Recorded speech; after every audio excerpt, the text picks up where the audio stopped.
Welcome to Scintica. I'm guessing you clicked on this video to learn about our products and how they can help you on your scientific journey. Well, let me tell you something.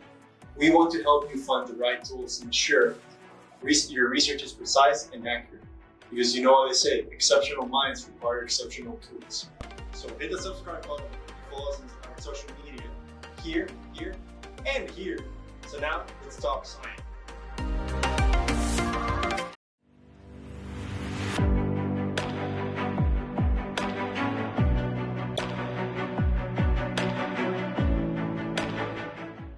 Okay, Katie, I'm going to now show you a little bit more specifically how we acquire the signals with the Doppler flow velocity system. So we have a really nice heart model right here, and it shows all of the important vessels and the coronary arteries on the heart.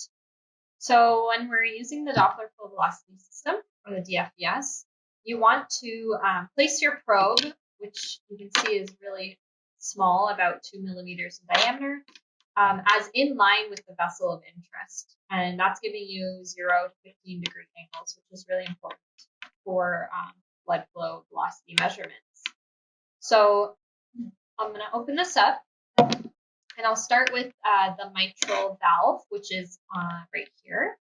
And that's why I opened the heart up so that we can see it really nice and clearly. So normally on the mouse, you are going to place your probe just below the rib cage, and you would angle slightly up towards where that valve would be. So what we're getting is the flow from inside the valve, through the valve, and we would angle it towards that, towards the valve to get the blood flow velocity.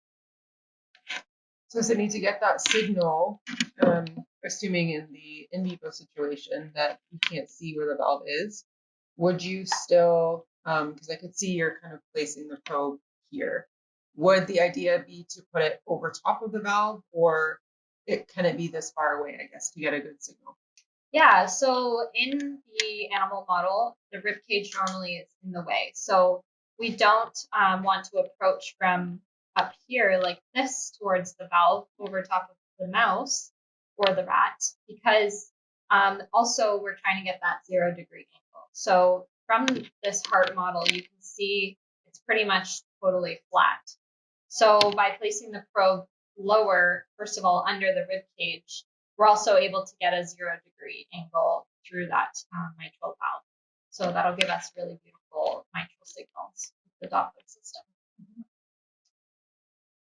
The next one, we can kind of see the aortic outflow. So the aorta is here, and we can see on the inside where that, from the left ventricle, that is. So that's where our next probe would be, our next probe placement would be angled towards that. So all you have to do is rotate from this angle and just straighten out the probe. And then that way we're getting our aortic outflow signal. Alternatively, you can also approach from above. You can see that the aorta comes up and then wraps around and then comes down. So by approaching up top from the animal like this, we would then be able to get the flow right out of the aortic valve as well. So just use your preference for that one. Maybe more of a general question. How similar, I guess, do you find the placing for each animal? Because obviously this is a perfect heart, we'll say. Do you ever find where these positions are, a little bit off from mouse to mouse, or harder to find? Yeah, so most people performing measurements, they don't always have perfectly normal animals. There might be some treatment that was given to the animal, a surgical intervention, something like that.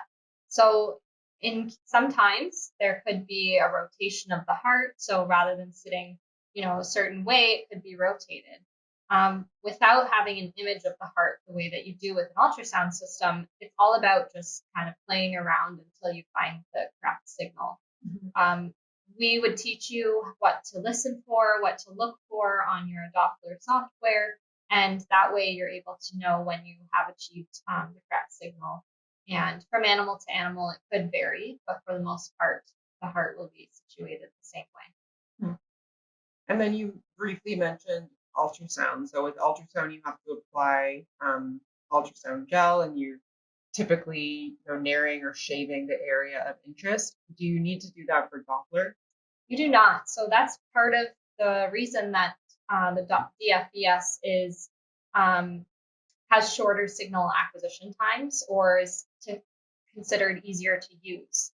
You don't need to even shave the animal, let alone near it. All you need is a little bit of water. You place that at the site on the skin that you would be placing your probe at. So let's say I was trying to get our mitral signal. I would place it just underneath the rib cage, the water, and then that acts as the conductor for the ultrasound, and I would place my probe right there. And that's usually enough. There are times where you might prefer to use ultrasound gel, or you just need to use it because the water maybe isn't working well for any reason. And in that case, ultrasound gel will work perfectly fine.